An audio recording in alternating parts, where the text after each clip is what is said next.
సరే, ఓ ఫేమస్ తెలుగు పాట వెనుకున్న క్రియేటివిటీ ఏంటో ఓసారి చూద్దాం. పాట స్టార్ట్ అవ్వడమే ఈ ఐకానిక్ లైన్తో. భలే సరదాగా ఉంటుంది కదా. అంటే గన్నులాంటి కళ్ళున్నా జున్నులాంటి అమ్మాయి అని ఎంత విచిత్రంగా ఉందో కదా ఈ పోలిక.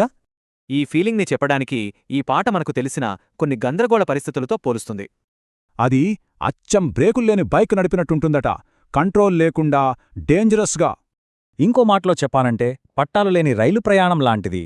ఎక్కడికి వెళుతుందో తెలీదు. ఇదింకా బెస్ట్ ఎగ్జాంపుల్. దారం లేని బొంగరంలా జీవితం గిరగిరా తిరగడమే. మందులోకే ఆవకాయ ఒక క్లాసిక్ కాంబో. అది లేకపోతే ఏదో వెల్తిగా ఉంటుంది కదా. అచ్చం తెల్ల కాగితంపై సిర మరకపడినట్టు. ఇక దాన్ని మార్చలేము. సరే, ఈ గందరగోళం నుంచి పాట ఒక్కసారిగా స్వీట్గా మారుతుంది. ఆమె నవ్వుకి ఓ రెసిపీ కూడా చెప్పారు. వావ్! ఈ స్లైడ్లో చూస్తుంటే ఆ నవ్వులోని తీపిని పొరలు పొరలుగా ఎలా వర్ణించారో తెలుస్తుంది. ఇక పాట మరో లెవెల్కి వెళ్తోంది. ఆ నవ్వుకి వెలకట్టే ప్రయత్నం చేస్తోంది. ఓ చిన్న కప్పు కోసం ప్రపంచమంతా పోటీ పడుతుంది.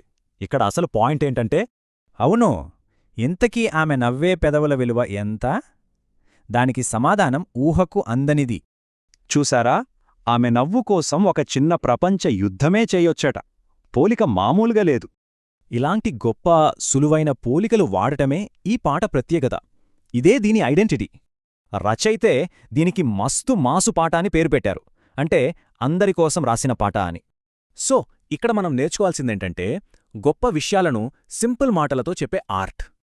ఈ పాటలో చాలా గట్టి పోటీ ఇచ్చే పోలికలున్నాయి. ఆలోచిస్తే సృజనాత్మకతకు అసలు హద్దులే లేవేమో అనిపిస్తోంది.